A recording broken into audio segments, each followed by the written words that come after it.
Hello Uganda, good evening and welcome to this edition of On the Spot. My name is Patrick Amara. In fact, we are coming to you from the office of retired Colonel Dr. Kizza Besigye on Katonga Road here in Nakasero in Kampala. He's fresh from launching another pressure group, the People's Front for Transition. Dr. Kizza Besigye is our guest. Dr. Kizza Besigye, thank you so much for giving us your time to talk to us this evening, and thank you for allowing to speak to NTV Uganda. Great pleasure always, Patrick, to be hosted by you and by the NTV On The Spot program. A very good evening to all the NTV viewers and audience, wherever you may be joining us from this evening.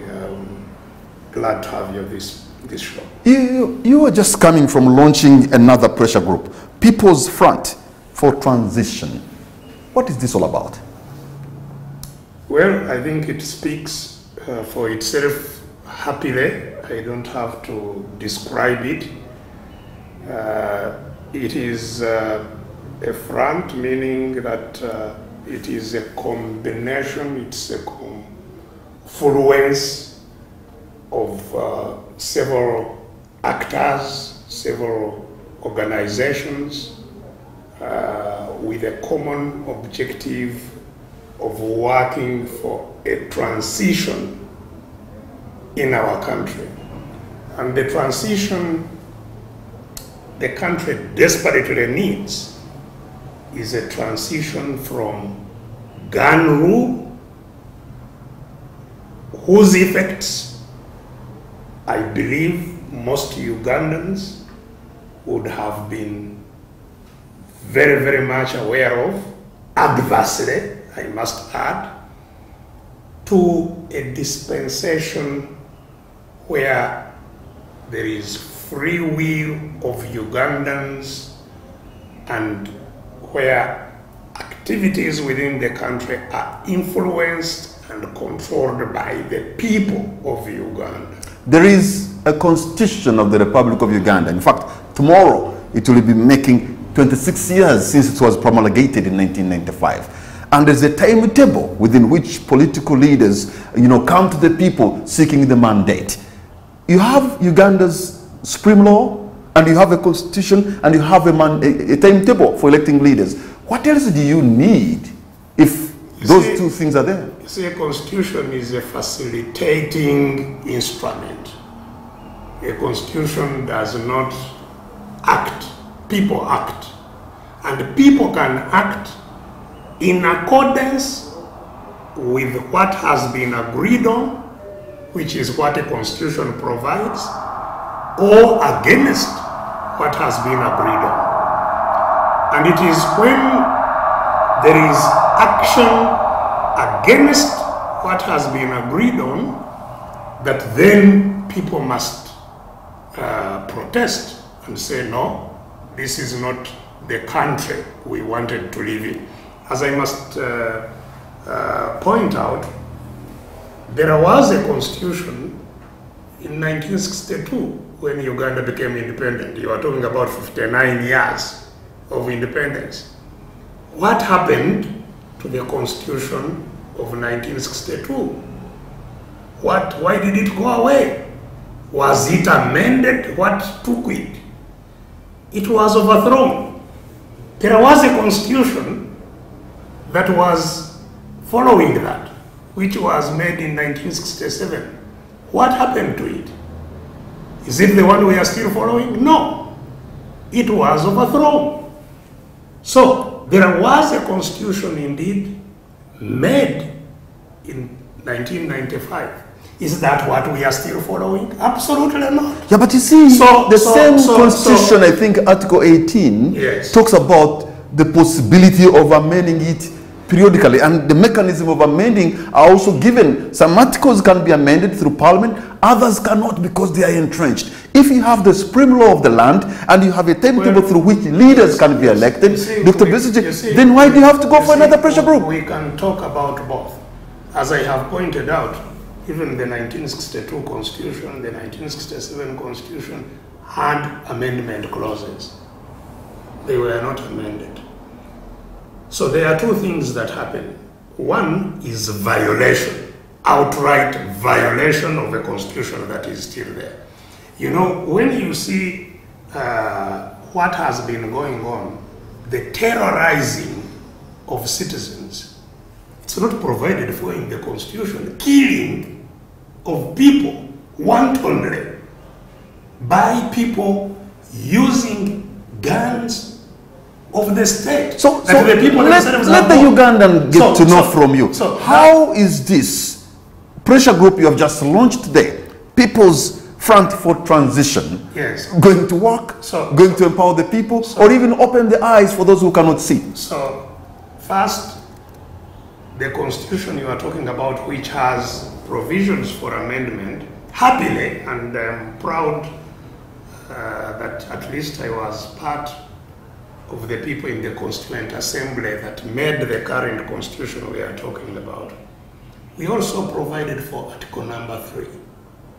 In fact, I believe the importance of those articles, although every article is as important ostensibly as another, but the flow of the articles of the Constitution are instructive.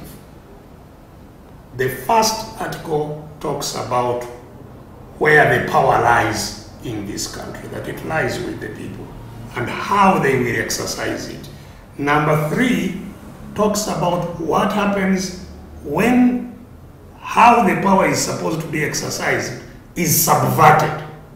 When the constitution is subverted, what happens?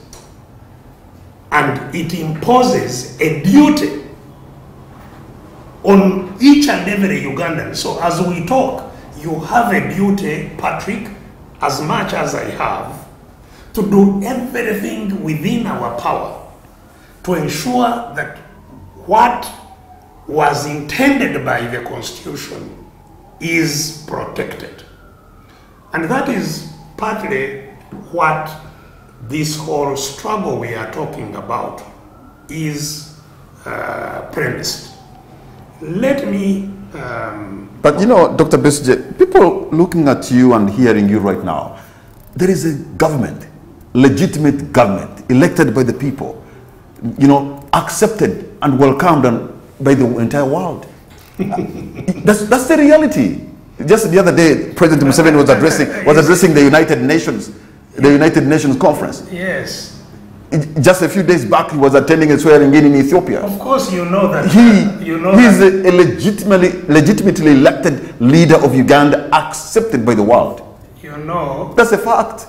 You know that Mr. Museveni, whom you say is legitimately accepted by the world. It is. Let me tell you that he did not come to office through means provided by the Constitution. I hope there is no debate about that. You escorted him to power. Yes. You and your colleagues came stepping on dead bodies in Kampala to take power. Absolutely. So, if Mr. Museveni, according to you, is now legitimate and welcome and accepted in the whole world, it would mean that people who come, as Museveni did, are also legitimate, from what you've just said. And indeed they are, because legitimacy is what the people, the majority of the people in a country espouse, what they desire, is what is legitimate. And that is to the same extent, actually, that I believe Mr. Museveni is totally illegitimate, should not be a president of Uganda at all. And indeed, our pursuit now is to push him out, because he shouldn't be there. So you hold a view that the Honorable Robert Kyagulanyi won the election? You see, winning an election... Is that what you believe? I actually believe he did. But you see, winning an election is not demonstrable in an environment that is not governed by not demonstrable when you have a parliament of almost 500 and your party has less than 100? When you have a district almost 140 something and you don't have even many district chairpersons? When you have youth leaders and we cannot see your leaders Patrick, in leadership? That path you are taking is a very tired path. But how? It's a reflection of your influence and popularity on the ground. It's not, and you know it. The other day, you saw President Alpha Conde, who has just gone through an election. He's supposed to have been elected by great majority of Guineans. You saw what was happening in Guinea after he had been overthrown. The spontaneous rejoicing all over the country should tell you that, you know, people who are in power can project them in any kind of way to show that they are legitimate. It doesn't confer legitimacy to them. You saw here President Umar al-Bashir, who was of course a close friend of Mr. Museveni here, because even after the International Criminal Court had indicted him for having committed offenses or suspected at least to have committed offenses or crimes against humanity, he was a very welcome guest of Mr. Museveni, let me tell you. And eventually, he was thrown out of office, having been elected, according to your standard, by 81% of Sudanese. And I'm sure you must have seen, just before his overthrow and incarceration, because I think soon he will be on his way to the International Criminal Court indeed, the amount of energy and people, the numbers of people in Sudan that wanted him out. So let's go back to the basics. The basics are these, that you see this country, the crisis we are trying to deal with is a crisis where we are in a country where no single leader has ever handed over power peacefully to another. Not a single one. 59 years, no leader has ever handed over power to another one. Does that sound to you normal? It can't be. That now you have a leader for 36 years, has been in office, and in every election, people must die. In every election, there must be a warlike situation, tanks, armored vehicles, and soldiers all over the place, and the killing, and the beating, and that is the election through which a person who is so many years in office must go through. That we are living in a country, in fact, where that same person, you know, has using very, very clearly illegal processes. But if you can hold that, destroyed the constitution, because the constitution that was made while he was in office. Many times after every election, Dr. Besigye, you have tried to seek for justice. You have gone to the temples of justice to challenge the elections.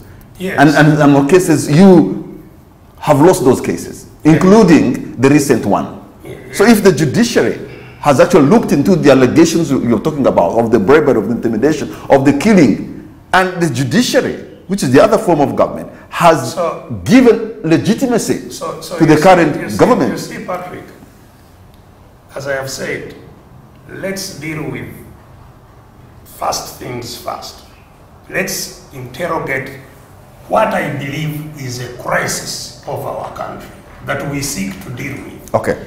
A crisis, as I have pointed out, where no leader in 6 decades has ever had, never a transition that is peaceful. 6 decades, you know, before you were born, that this thing was going on.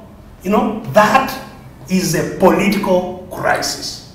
If you live in a country like that, it's a political crisis. And where so many people must die for political processes to go ahead, that is a crisis. And this crisis, Patrick, is not just a crisis of politics. It translates into a crisis of people. Because now we live, you know, I've been telling people at the launch of this front that at independence, the leaders of independence crystallized the core of the Ugandan problems into 3 things: ignorance, disease, and poverty. And they set out to deal with these cardinal problems within the country. And indeed, these are matters that impact people. They are crises for people. When we talk about development, sometimes, and this is what I see regrettably, people, you know, the praise singers of the NRM junta say, you know, they have developed all these buildings, they have developed a highway, those are developments, fine, but they don't define the conditions of people. There is infrastructure development, which is totally different from human development. What is critical and what we all aspire to as a people is human development. The crisis at independence of human development, ignorance, disease, and poverty, where is it today? Has it made strides? Has it intensified? And my very clear understanding is that actually we have a crisis that has multiplied manifold in terms of ignorance. And I was, you know, explaining to people that, look, what Museveni should be ashamed of himself, that the colonial government, which we were fighting to free ourselves from, educated him. He was able to go to government schools that had quality education from primary school up to university. They educated him. He was educated by colonial government and by the immediate post-colonial government. Government schools. Look at government schools today. 59 years on. Look at what is happening in our primary schools, in our secondary schools. And now they have been closed for 2 years. There is no education in Uganda for 2 years. Uganda is today the only country in Africa. And if it is the only country in Africa, I dare say it's the only country in the world today whose schools are closed, in spite of the pandemic. Everybody, the pandemic is in every country of the world. But today, Uganda is the only country whose indeed dilapidated, destroyed schools are closed. So there is the crisis of ignorance has intensified. People now finish primary school, they can't even write their names. And that's why they abandon. 1 million kids who go to primary school, only 25% go to reach P7. Because there is no knowledge. There is no knowledge in the schools. These people... Look at the health care. Look at the health care. I'm a health practitioner. Look at the health care. How was Mulago at independence? How is Mulago today in terms of health care, giving health to people? There is a crisis in health care. There is a crisis of poverty everywhere. People have no livelihoods. Our country has been destroyed. This is what we call human development. So if you have a crisis that has intensified, why has this crisis of health, of education, of poverty, why has it intensified? Because people have no say. Because people are captive. So explain to me, Dr. Because the institutions... Explain to the viewer, Dr. Besigye, how the People's Front for Transition is going to fight poverty, ignorance, and disease. So I was telling you first, the reason the crisis in Uganda has intensified of ignorance. And you see, sometimes people cry there are no jobs. Jobs are created by knowledge. If you have no knowledge, you cannot have jobs. Even those who come out of Makerere, they have no knowledge. And so they cannot have jobs.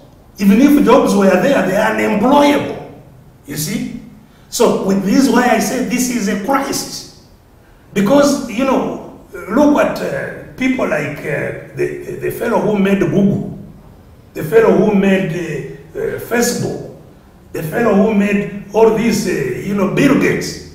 They dropped out of university actually having acquired enough knowledge to solve problems. Because knowledge is intended to solve problems. It is through solving problems that you get jobs. So your question is, so how do we resolve this? This crisis, this triple crisis, is created because people have no say, have no influence. People have no rights in their country. They are captive. So the resources of the country serve those who captured the country, who hold the country captive. Those are served. This crisis is not among them. The children of those who captured Uganda, who hold Uganda captive, they are at school. They are not at, they are learning. It's your children, you the captive, who are not at school. I just want you... Who are not getting knowledge. Yes, so how do you free the captives? But this, how do you intend... how do you free the captives? I want you to... So, first of all, we are in this situation because we are captive. So that's the second stage. I want our viewers to follow systematically that the crisis we have is because we are captive. Captives are like slaves. We are like slaves. We slave for others. So the solution is that we must free ourselves from enslavement, from captivity. And how is what the front seeks to answer. Okay. So, first of all, the front, as I pointed out earlier, recognized that elections will not free us. Why? Because elections are processes through which people make decisions about how they will be governed and who will govern them. That is the power that captives don't have. Captives don't have the power to make those decisions. So actually the struggle is to empower citizens to have the decision-making power. And so the struggle, that's why this struggle, uniquely from the previous engagements that have brought us together, we are coming together not to seek a vote. No. We are coming together not to head for an election. No. We are coming together to do three things. First, to get all the captives by whatever shade or hue, whatever color they put on, as long as you are a captive, our first duty is to get them to wake up to their predicament, to be conscious of their situation. So we have captives who do not know they are captives. Absolutely, and that's always the trouble. Because those who capture them, one of the ways they keep them captive is to close their ability to know their situation. Part of the reason our schools are closed, the only country in the entire world whose schools are closed, is because it is a deliberate approach of keeping our people ignorant, of keeping our people uninformed. That's why even the media is controlled. So our first task, and you know, slaves, if you remember the history, domestic slaves in America did not want slavery to end. They thought, you know, okay, they are slaves, but life, you know, is going on. They are having children. They get food. Their masters give them food. You know, they did not actually see why people were endangering them to say they should fight for their freedom. They resisted ending slavery. So yes, our people must realize that the full enjoyment of their lives as citizens of Uganda will come when they are free. That's first. Two, that freedom will be won through a struggle, through fighting for it. But that it won't be just given to them. Yes, they have to fight for it. Dr. Besige, so that is an awakening. This is not the first time, Dr. Besige, you're coming out with an idea or even a pressure group. I remember when you just came on board and moved away from NRM, you had something called reform agenda. We thought reform was going to happen. Actually, reform never happened. You had something with walk to work, trying to create some kind of pressure. It didn't work. There was something called 4GC. It didn't work. There was something called PAFO. It didn't work. Yes. How is this going to be any different? You see, you amaze me, Patrick, the way you ask these questions. Because how long have you been working? Many years. How many? Many. For example, maybe over 20. Yes. So over 20 years, Patrick wakes up every day and comes to town to work and goes back in the evening tired, frustrated sometimes. But tomorrow he comes back to work. And the other day he comes, and 10 years he is coming. I'm sure your children even say, but Daddy, when will you ever stay with us and we play? You don't have time to play because you are going to work every day. The reason you have never stopped going to work is because what took you to go and work in the first place you have never accomplished. If you are looking for money, you are still looking for it. And as long as you haven't got it, I can assure you tomorrow, you will be on the way going to work. Even when it is raining, you feel uncomfortable, but you jump into the rain to go and work. And in the evening, you go back home. I don't know whether you say now I have used this road from my home to town too many times. I think let me now use the other one so that I don't use the same road to go and look for money. You will still go by the same path until you solve the problem that takes you to town every day. So as long as the freedom that the people of Uganda need, the justice that the people of Uganda need, as long as the voice that our people need to voice their problems so that they are solved has not been achieved, they must keep on struggling. And the way to struggle is not very different. It is the same. And I have told you there are 3 steps. The first one is to get everybody who is in the same situation, oppressed, to understand their situation, to know their responsibility, that they have to do something about it. Secondly, it is to organize. Because even if you all know the problem, unless you unite to get rid of the problem will stay. So organization is a constant in the process of struggle. That's why you could say, you know, you had reform agenda, you had this, you had... Yes, organization is a constant in the process of struggle. You can have different names, you can have different, you know, arrangements, but it is all aimed at bringing people with the same purpose together and coordinating their actions to achieve their objectives. Hold on to your point, retired Colonel Dr. Kizza Besigye. We're going to take a break, and on the spot, we'll be right back. Welcome back. You're watching On The Spot. My name is Patrick Amara. My guest tonight is retired Colonel Dr. Kizza Besigye, who has just launched, and his colleagues, another pressure group, which is called the People's Front for Transition. You know, sometimes I see people of high name recognition, people of influence, people who inspire in political parties like yours.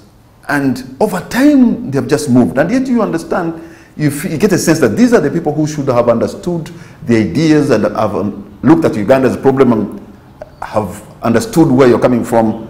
But they leave you. It must be lonely, Dr. Besigye, where you're sitting, when you look and see people like the Honorable Sebugwawo have gone, people like Betty Nyuera have gone, people like Betty Kamya have gone, and others. And these are the foot soldiers that you have started with, people who could speak and understand the kind of language you're speaking. Yes, but they have thrown in the towel. You see, Patrick, yes, struggle is not a cup of tea. It's not a bed of roses. It's hard because you are challenging those with power, with a lot of power, and who use their power to, in the words of Mr. Museveni, crush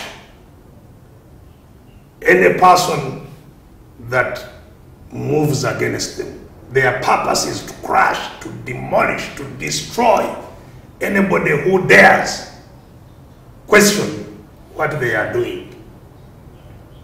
And so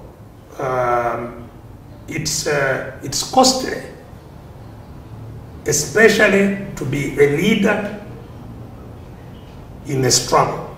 It's very, very costly. And it takes sacrifice.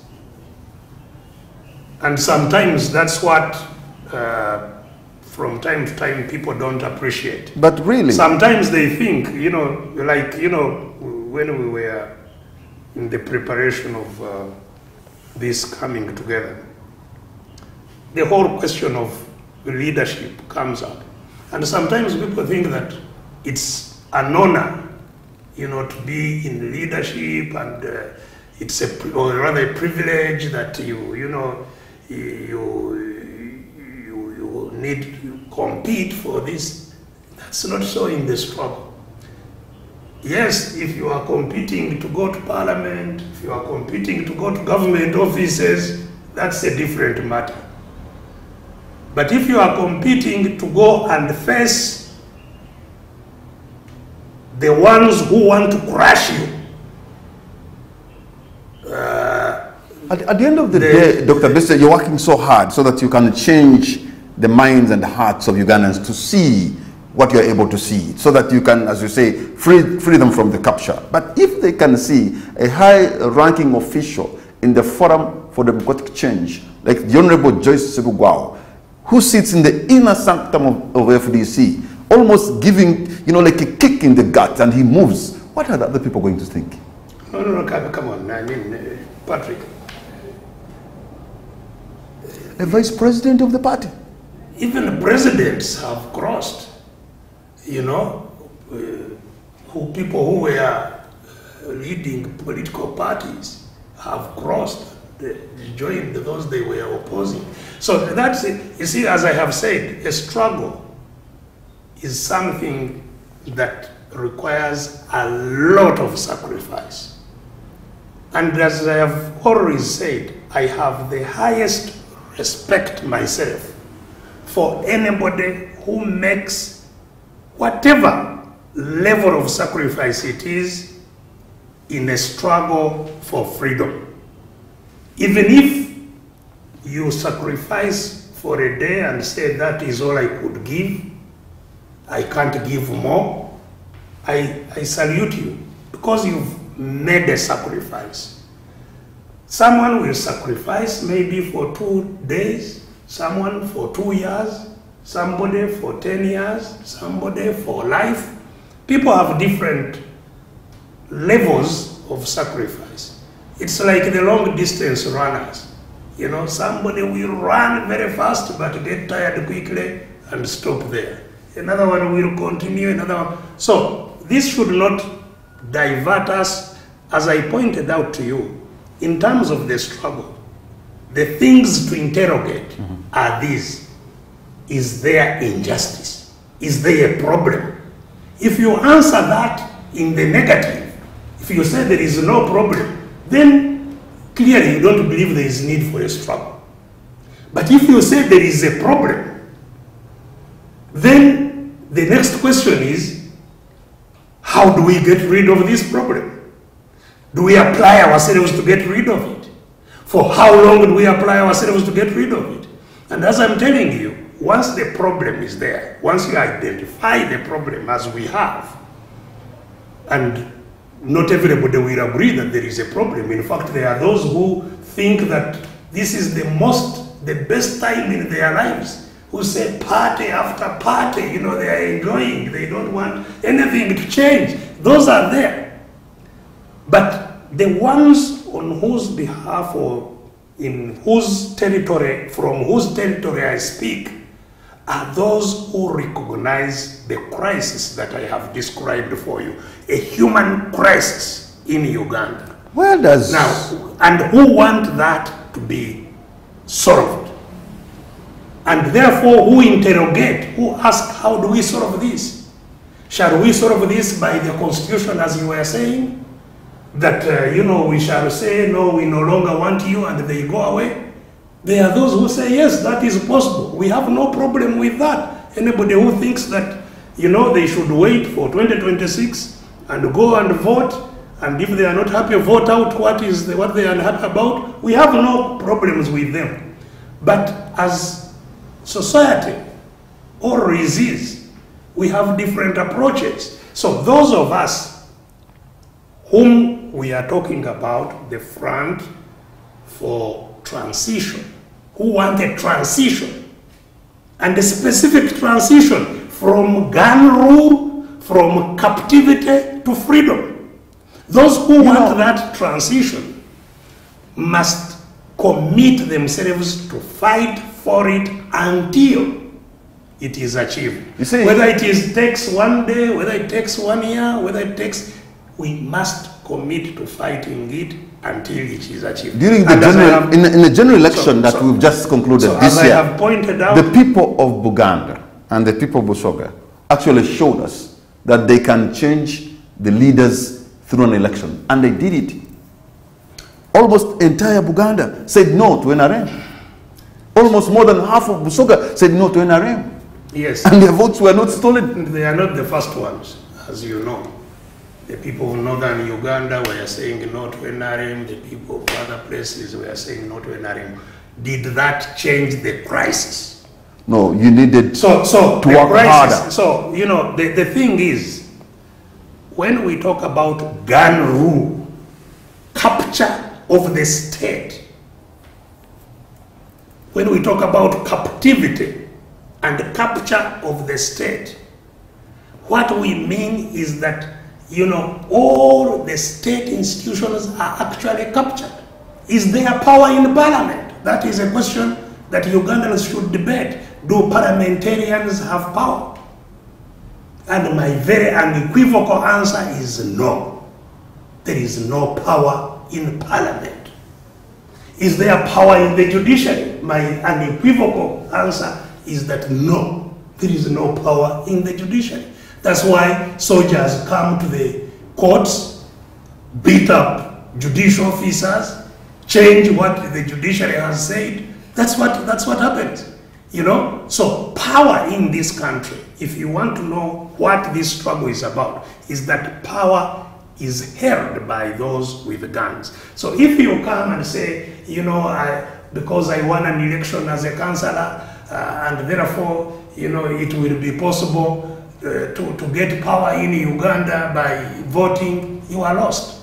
Because even, as I told you, those who hold power by force, don't keep it just by force. That is how they got the power. It is the main way they keep it, but they also engage in other things. One is a deception. That's why they hold the regular elections. Deception. Create a sense that people can vote and express their... that's what they say. And you see, Mr. Museveni should know that more than anybody else, because he went to the bush after the election. There was a government, elected government. He participated in the election. So why did he go to the bush if he doesn't know that elections can be rigged? What was he doing in the bush? You know? So elections can be used just for deception, as is happening here now. And so you don't use that and say, oh, the other one won an election, therefore. So what has changed for Buganda? Buganda won an election against NRM. What has changed for Buganda? Anything? Well, you should have worked hard as opposition. Where are the drones? Where are the drones terrorizing people now? And what power do the people of Buganda have to stop the drones terrorizing them? What power did the people of Kasese, who entirely voted against NRM, what power did they have when the guns went there and massacred all of them? What power did they have? Who is the king of Kasese, of the Wenzuru? Is he in his kingdom? But they voted. So if they voted, why is the king in prison? So this is what we are saying, that it is simply that those of us who believe that we live under a terror regime, actually terrorist regime, that has usurped the power of the people. People have no power to decide. And therefore, the entire country serves very few people. So very few people, those who hold real power, are served by the whole country. The whole country is going down, a few people are aware of. Those who want to also enjoy their country, who want to free themselves, especially now in this terrible, terrible crisis that we live in now. You know, let me tell you, Patrick, the reason we say transition is because we don't think that what needs to be changed can just be changed by adjusting a few things. No. We need a fundamental reset. We need a fundamental reset of the whole system so that, you know, the crisis, the fundamental crisis in the country can be adequately addressed. For example, we've been talking about education. The education crisis in Uganda won't be solved by just announcing the date when schools will open. That's nonsense. It is going to take much, much more than just announcing we are opening schools for the education crisis to be addressed. Because now, even as I said, even before COVID, in the public schools there was no knowledge, and everybody knows that. And why? Because we don't invest there. You find that the whole education of a kid for a year is $2, which we are investing as a country. Are you serious about giving that kid knowledge? No. So we need a fundamental reset, because as I have pointed out to you, education is the anchor, is the foundation of anything in a country. The reason people have no jobs is they have no knowledge. People are coming from Makerere, they have no knowledge. They cannot get jobs because actually they would not need jobs, they would create the jobs, because the knowledge we acquire is knowledge to solve problems. And once you are in the process of solving any problem, you create jobs. But if you don't know how to solve any problem, you are a problem yourself. And so our education system is churning out problems rather than solutions. That's why we need a fundamental reset. We now have apartheid education, where government schools, no knowledge at all. Private schools, some knowledge. International schools, that's where the knowledge is. So how can we live in a country with an apartheid system? So yes, when we fought to remove apartheid in South Africa, you have the remaining part of apartheid. You have diagnosed the problem, Dr. Besigye. I just want to know how the application of the medicine using the front that you have just launched in the coming months and years, since you're not even looking at a vote, you're looking at changing people's views and freeing them. I just want to know the how. How do they get on board? How do they say, okay, this time around, let us rally around Dr. Besigye or the people who are talking about the transition? This is not about rallying around anybody. You don't have to rally around me. You rally around the problems that you face, and together we rally around our problems and fight them. It's not rallying around people. That's the election mentality, that you are rallying around a candidate to choose a leader. No. This struggle is not about leadership. So we don't need anybody to run around anybody. We must rally around the crisis that is killing us and together break it up and have the transition. So the transition, have a reset. And we have some good ideas about what the reset will take. But we have offered ourselves 2-3 weeks from today to also engage other stakeholders within these 3 weeks about this whole process. From now to transition, how transition should be managed up to when we live in the country we all desire. So now you want to engage other leaders. We want to know who now is in the people's front for transition. So we are who is in this people's front for transition? If we're talking about political groupings, that is what groupings. That is what was unveiled today. So that is no longer a matter of news. There are a number of political groupings, a number of pressure groupings, individuals. And it is open. Where is the National Unity Platform? It is open for all who want to struggle. So where is NUP in this struggle? Where? Do you know their office? I'm asking you because you have just launched a struggle. Yes. Where are they in the struggle you have launched with your colleagues? I think, I wouldn't want to be the one to talk for them.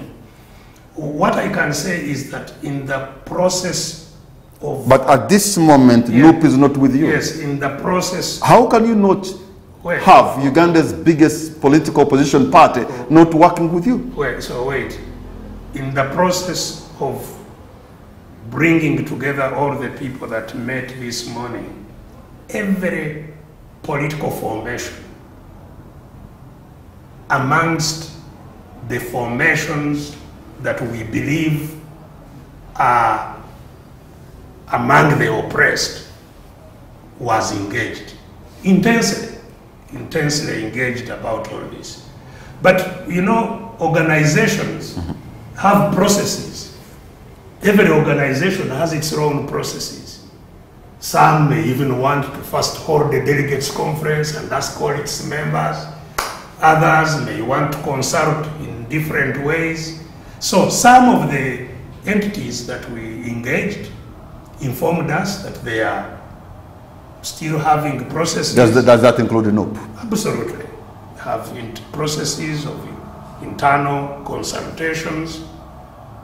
And when they are ready, as I have said, this is an open-ended front. Anybody can struggle from it. As I have pointed out, it's not even a front where leadership can be the problem. But it will need leadership.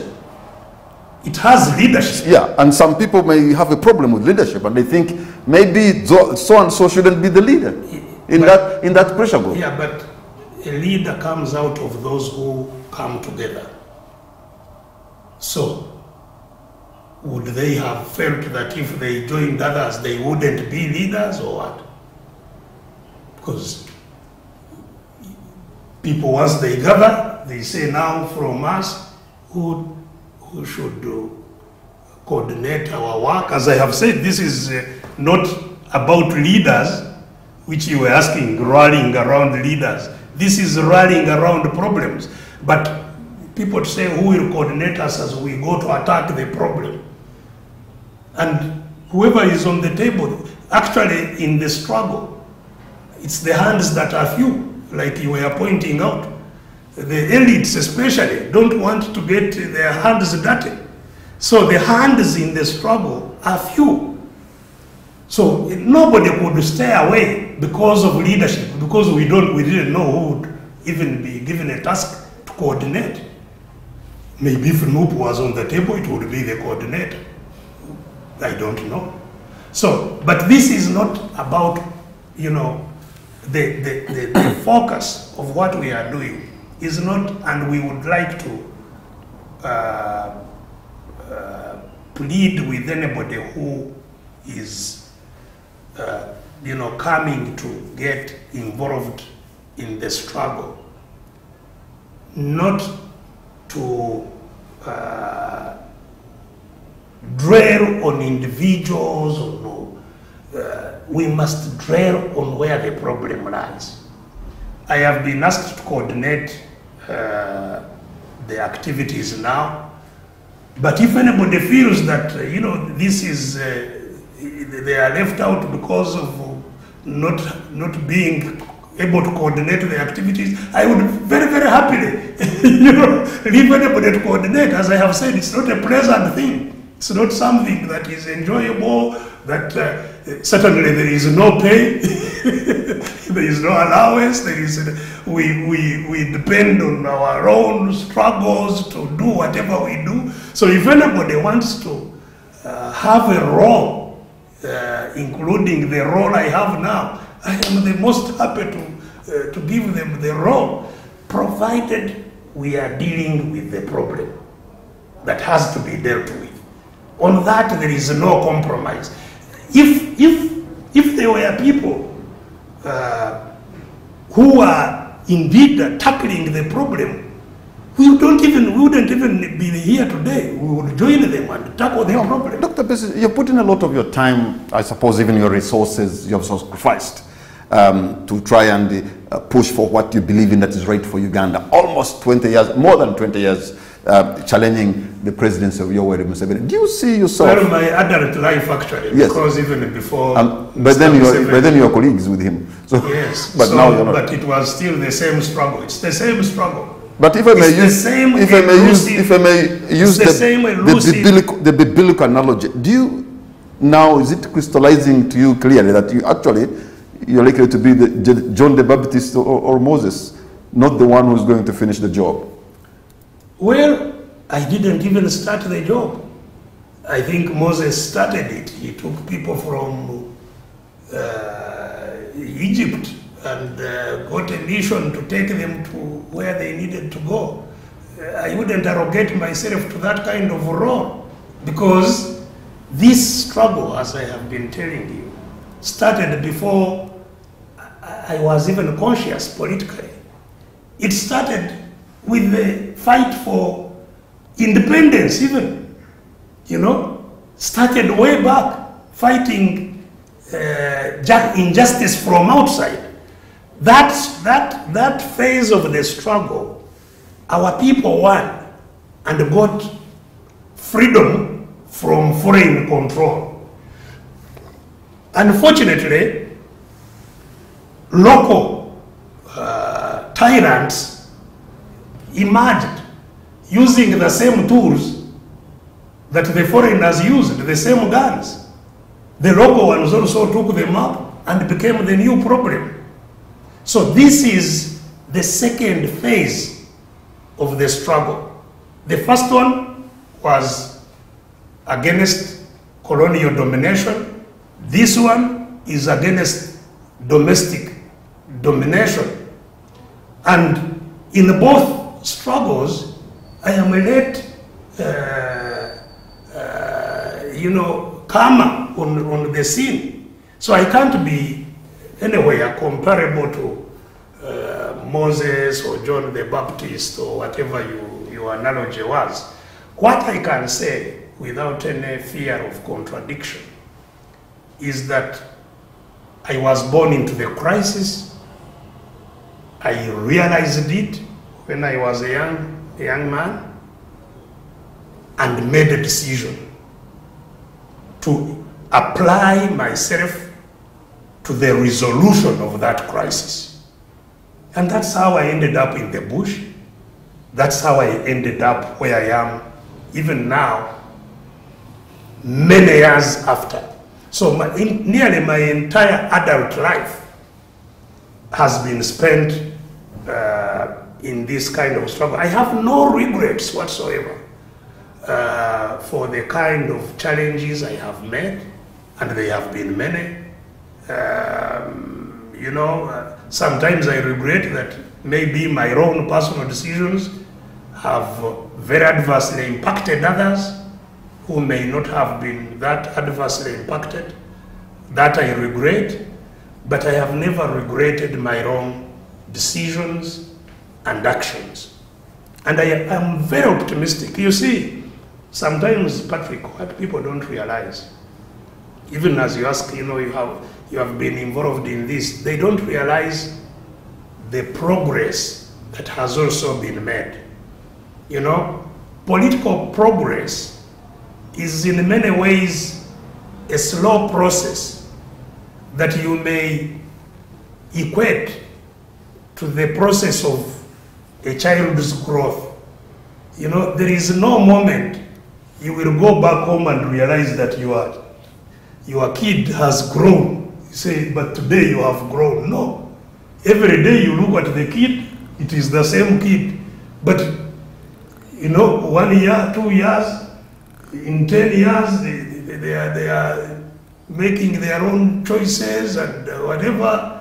And in a few years, they are fully fledged individuals. So it's the same struggle. Some people may not appreciate how far it has come. You know, for example, I was saying that the first step that we all have to achieve is awakening people. People to be conscious of what the problem is and to participate in solving it. But if you are able to attract people, men and women of substance, into your inner circle, and Dr. Besigye, you have challenges retaining them there, you know, to hold them there, to stay with you and walk the talk, then there's a big problem. Because I insist, when I see big names, the big guns like Madam Sevugwao walk, then I can understand that. Walk where? Walk away To the NRM from you. And how it must be lonely, how many have left the NRM? Because you see, that's again the misanalysis that Ugandans engage in. You know, in 1986, 1996, everybody in Uganda was saying we are NRM. And even everybody was by law actually NRM. You know? We were NRM leaders. So even before you talk about those who are heading the other direction, talk about those who are heading out. Because if you see, even with all the rigging, the murder, the terror that happens in elections, and which happens precisely because they know that they cannot win.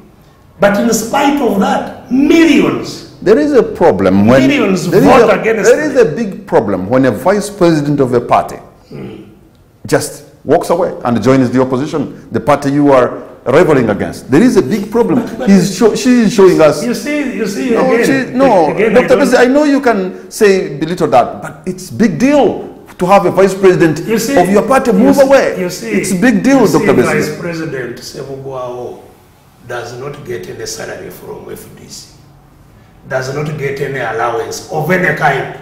The political conviction. Honorable Amama Mbabazi was Prime Minister with the helicopters, with the free transport, with allowances, with the soldiers guarding him. He left NRM. So, how do you compare Sevugwao? Where would the problem rather be? if people are living even where there are things to gain personally, and those who are heading to try and gain something personally, how would you even compare the two? You know, how many people have left the junta? All these powerful people you are talking about who are in the opposition, sometimes who head back, run away from that same problem, you know? So this, as I pointed out, you like going back to the same thing, but I pointed out that in the struggle, the critical thing to identify is there a reason for struggle? Is there injustice? If there is no reason for struggle, then there is no need even to discuss those who are leaving the struggle or those who are coming. Okay. But if there is a reason for struggle, yes, some people will give up, but as long as the reason remains, people will continue struggling. Hold on to your point, Dr. Kizza Besigye. We're going to take a break, and On the Spot we'll be right back. Welcome back. You're watching On the Spot. My name is Patrick Kamara. My guest tonight is retired Colonel Dr. Kizza Besigye, and we're talking about the launch of the People's Front for Transition that he participated in, and now he's the coordinator of this pressure group. I know, Dr. Besigye, if you are to find the political dividends you are seeking, you need to move at least with the big majority of the Ugandan elite so that they can be with you. But it appears the Ugandan elite are comfortable. Actually, when you talk about party after party, it is true. People have party after party and they're comfortable and moving on. And yet, there are men and women of influence who perhaps may not appreciate Uganda the way you do. It's going to be a Herculean task for Dr. Besigye to bring them on board so that they can see Uganda just like you see it. Well, first of all, it is not true, as I pointed out even earlier, that for change and, important changes to take place in the country, that you need, very many elites to be on board. That is, it's not even, it has never been the nature of elites. The nature of elites is that they jump on the bandwagon. That is the nature of the majority of elites. Because elites, as you've pointed out, prefer comfort. And they think they have earned it by maybe studying and having a lot of qualifications and, having options. They can work in Uganda, they can go abroad, they have options.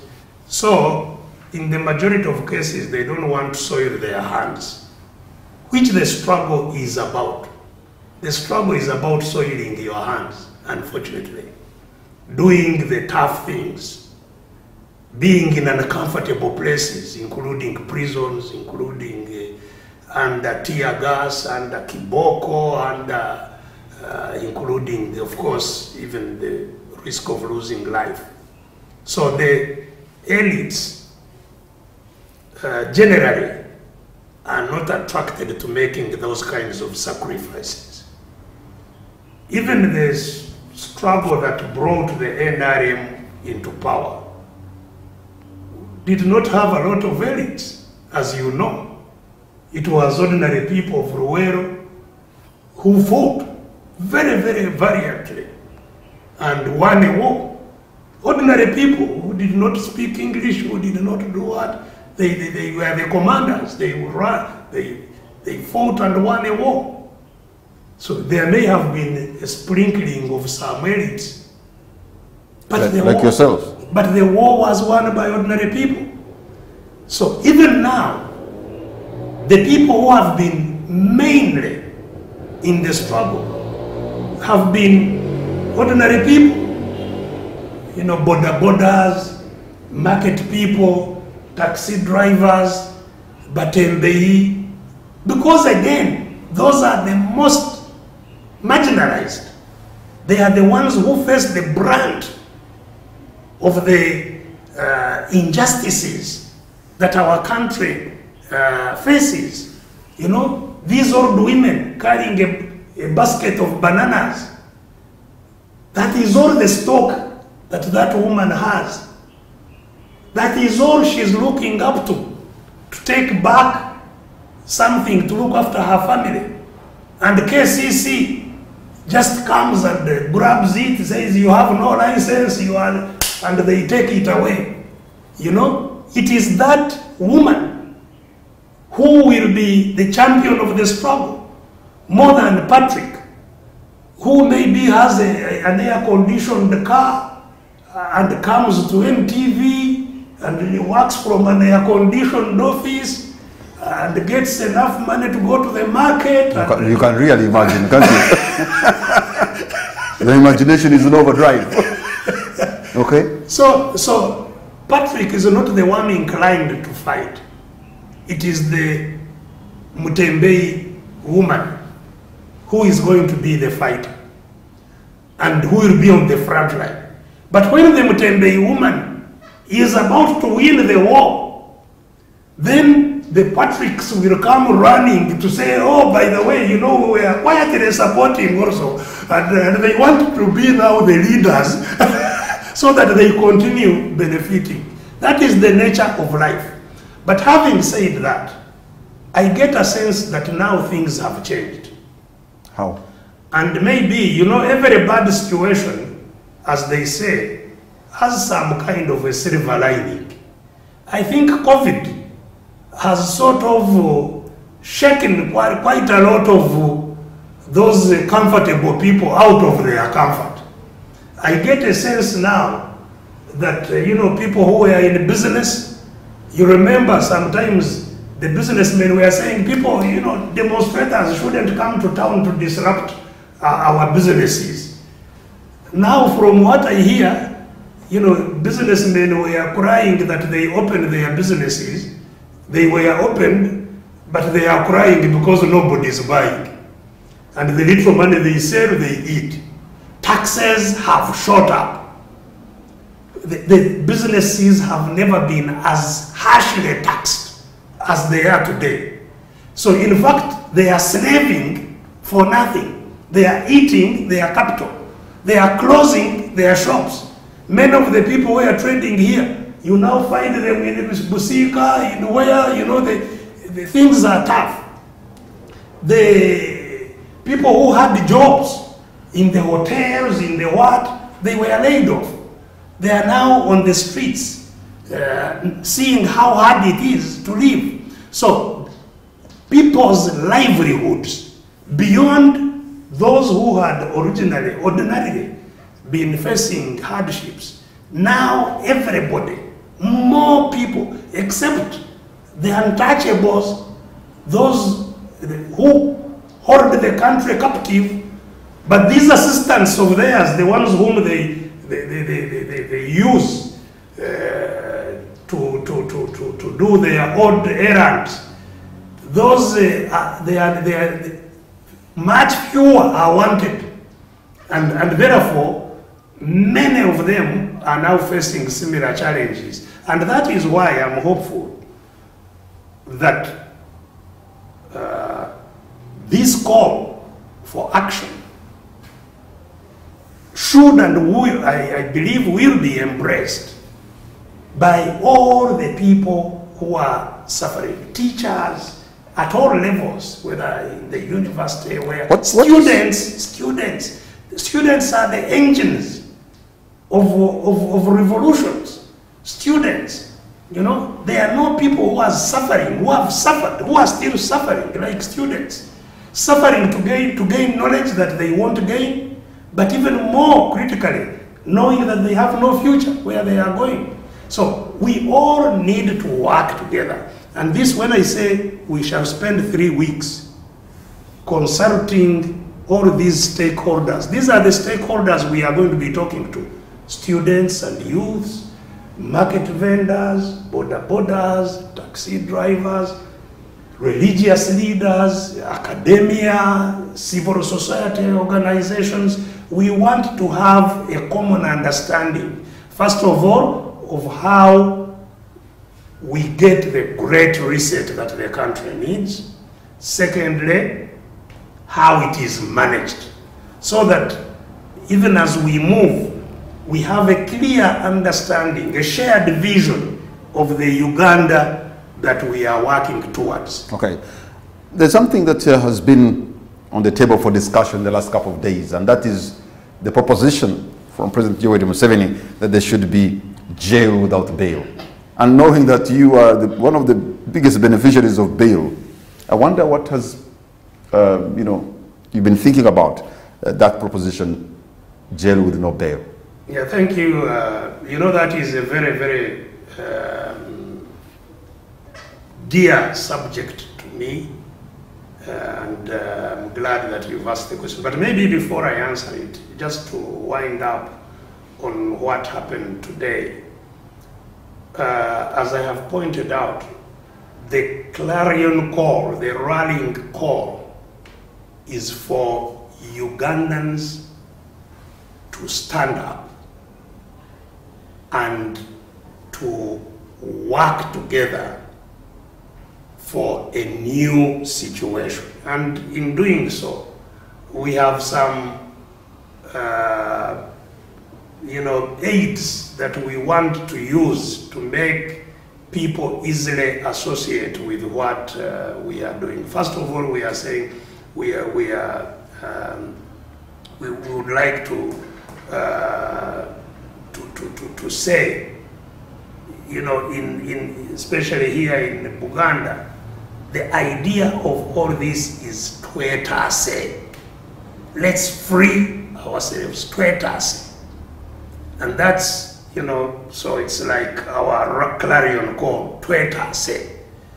And we think that anybody who is facing injustice, wherever it is, somebody's trying to get you off the land, off your land, somebody's trying to attack you unjustly, somebody, we want people to start rallying together to protest against any form of injustice. And the starting point is by saying, if you are facing injustice, show it the red card. So our symbol is the red card. You can see the hand holding the red card saying time up. If you are a perpetrator of injustice, time up, Patrick, time up. And if somebody is maybe trying to chase you off the land, then all of us will come to you to rally around you and your cause. As you put this one up, you also blow the whistle, like they do on the pitch. If you are on the pitch and you on the playground playing football or any other game, and you break the rules, you attack people, the referee says... So some situation and some people need a red card in real life. Yes, get out, get out. And this is why we are saying time out for injustice, time out. So you blow the whistle, time out. And everybody who is oppressed like we are, we know our friend is getting into trouble, we all rally around you. But as I have said, this is for 2 weeks, 3 weeks as we consult other stakeholders. After 3 weeks, because this platform is for action, it's not for, as I have said, it's not for talking, we have talked enough, we are not going to hold rallies, we are not going to, it's not about talking, it's about action. And so, after 3 weeks, there will be the call to action. And people should ready themselves to take action, to really call in the grand reset, to work towards the grand reset. What if that turns into violence? Well, this is a non-violent struggle. We have already said that from the beginning. But as we know, those we oppose, violence is their means of survival. That's why they kill people, You have never seen me holding a stick. You have never seen me throwing a stone or anything, never, in all these 20 years.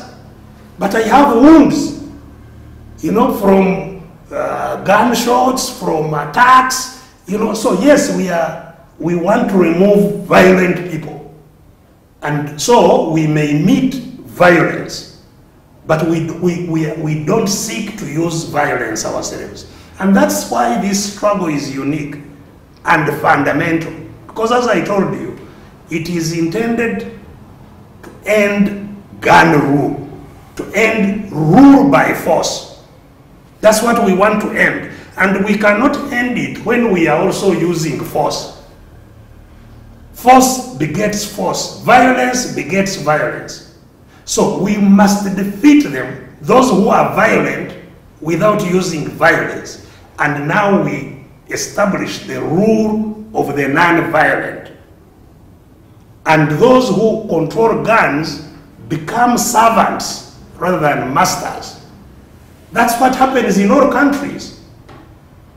Power is by civilian people. That's why you could see Obama, Barack Obama, an ordinary lawyer, commanding all the generals in America. He was their commander-in-chief, commanding nuclear weapons.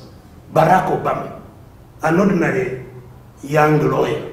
That is where civil authority is supreme. And that is the struggle that we are undertaking. So, anybody using guns, time out. If you want to use guns to force your will on others, it's time out. And you will see it soon or later. Your time is out. People must regain their influence and control over their country. This is what this is about. All right. Operation Twitter. So now coming back to the question of bail. You see, again, this is not surprising coming from Mr. Museveni or coming at this time. It's not surprising at all. Because Mr. Museveni knows very well that he is under siege by people who want him out. He knows this very well. That's why him and anybody serving him live in Uganda as if they live in a war zone. If you see Mr. Museveni moving from one place to another, you'll be excused to think that, you know, this is somebody moving in the hills of the Taliban when the war was going on, you know? Because you will see all kinds of guns and people, you know, all over the place, and they will stop vehicles long before he even appears. You know, the biggest jams in town come if he's going to pass in town, because they must clear all roads long before he comes so that he can see with all his guns. And why? Because he fears the people he leads. He knows that they are fed up. He knows this very well. You know, he has known this for a long time. He knows it. You saw in the campaigns, you know, how he looked very sheepishly in Ruwero town, where he launched the war for freedom. You saw how he was passing through Ruwero as the people of Ruwero were casting and, you know, throwing saliva at him and everything, you know. So he knows that if the Ruwero people who brought him to power are treating him that way, he knows what the people of Acholi think about him. He knows what the people in Buganda think about him all over. He knows now what the people of Rukonjiri and other places. So he knows he's besieged. And in order to maintain his power over people who want him out, he needs extraordinary tools. First of all, he needs to be as frightening as possible, to cause terror in people's minds. And this is why, for me, I was saying, even those Bijambia, you know, after every election, there is a state of terror. This is not the first one. You know, don't forget Kasese was after the last one. Even before that, they were, you know, you remember when bombs were being thrown in Kampala, at the taxi park, in the bars, in the what, after an election. So it's not new. After an election, because that's when tempers are high, after robbing people's voices again, they create a state of terror. And part of that terror, because they know that people can indeed rise up, they want power to detain, especially leaders. But have you realized that in the parliament, the proposition to remove bail before jail, or jail with no bail, NRM members of parliament have defied their own chairman? Isn't that something new? Is that what you call the silver lining on the dark cloud? Well, they are still defying. It's not over, because as you know, we have seen many times when they have stood in parliament and made strong resolutions that are in line indeed with what people feel. That is before they take them to Changwanzi. And they come back from Changwanzi and make the totally opposite resolution. The same people. Or even if they don't have to go to Changwanzi, Museveni comes to parliament. And they start saying, oh, we hadn't to go to this explanation. If we had got this, you know, things would, oh no, now we understand, this is okay. Why? Because you see, most of those members of parliament were brought to parliament by Museveni. He's hard cash, he's the one who pays their way out to come to parliament. Or his soldiers beating up their opponents and bringing them to parliament. So, if they know that he also has power to throw them out, you know, and so they are now caught between the rock and the hard place, as the saying goes, because they also know that this is not an ordinary resolution like the ones they normally change, whether it is oil, they can change and give all the oil to Museveni, but this also has a potential to deal with them, because we have seen MPs also arrested. In fact, some people have very, very short memories. Sometimes I saw last week, Honorable Baryomunsi, you know, now, who having been made a minister, if you see him, you may think that, you know, Baryomunsi is floating somewhere in the skies. He has forgotten that this is just a Kanungu boy. Baryomunsi, if you see him moving, you see, he's like Museveni, there is a truck of soldiers ahead of him, a truck of soldiers behind him. You wonder, what is Baryomunsi fearing? It's Kanungu. But so I saw him, you know, talking now as if, you know, it's all right to have, you know. But those who don't have as short a memory as Baryomunsi, you know, will know.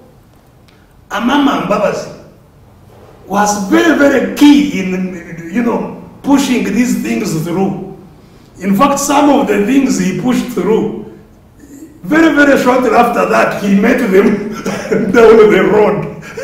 And we were pulling his, you know, we were pricking his cheek. You remember your works, you know, when he was being captured from Ginger Bridge. And, you know, so the MPs are now between the rock and the hard place, because they know this thing is coming for them also. The other time, I heard Kutesa, the minister, now I think is retired, Sam Kutesa, Nasasira, they had been arrested and they were in court applying for bail.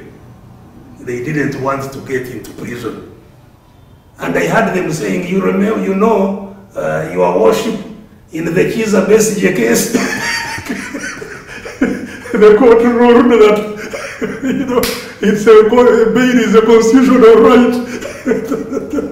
So they were happy to take advantage of the road that I opened as a prisoner. Because now they were also prisoners. And they were still NRM. They were even more, I think they were much, much more NRM than these were Musis. You know, so, you know, it's up to them. Okay. It's up to them. This has a long history. Even in the 60s, the people in the 60s, Milton Obote, President Obote, found himself in very much the same circumstances as Museveni, where people were against him, especially here in Uganda, after he had destroyed the kingdom and so on.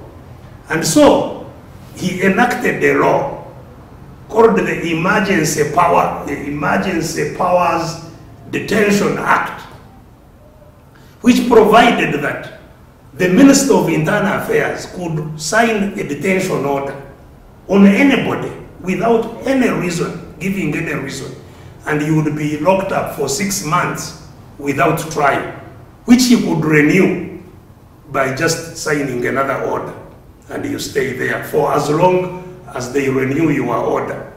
Now, that law was abolished in 1986 by this government, you know, but the ones who enacted it in 1968, they were the first ones to be imprisoned on it. The ministers, the Lingeras and the others who were taken to Karamoja were the very people who had passed that law. Dr. Besigye, our time is almost out.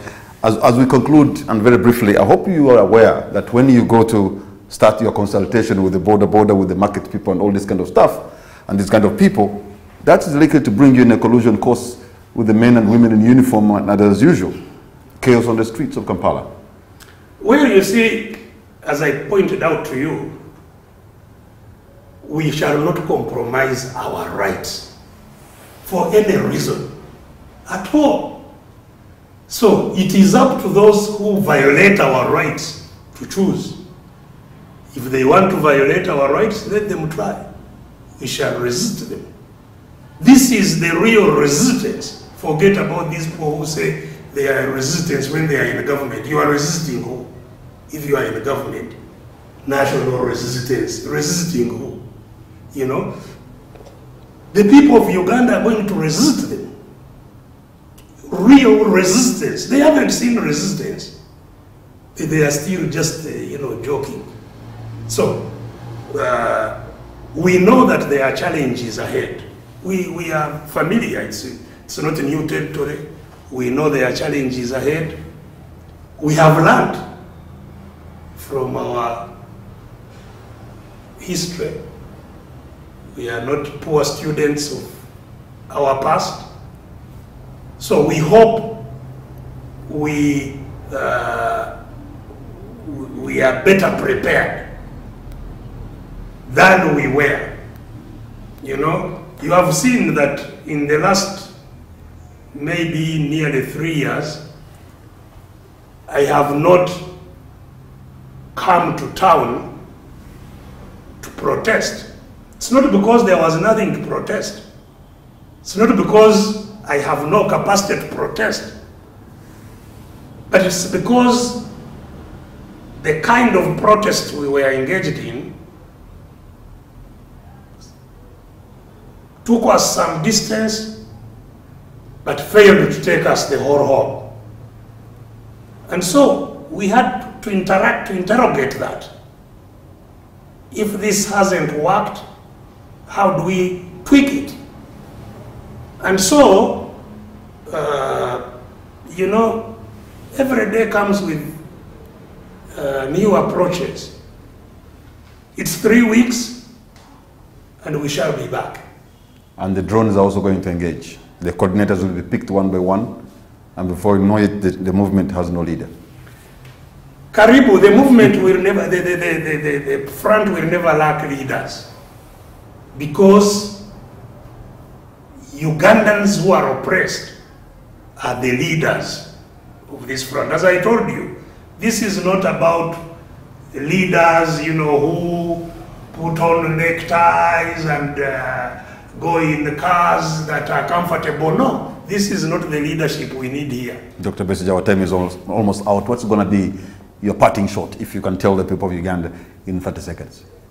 Well, our dear brothers and sisters, wherever you are monitoring us from, if you are in the category that I have been describing, a category that toils but never enjoys their toil, toils on behalf of others, that does not get services in spite of heavy taxes, that faces every day injustices, that you never walk in your country as if it is your country. Here we come.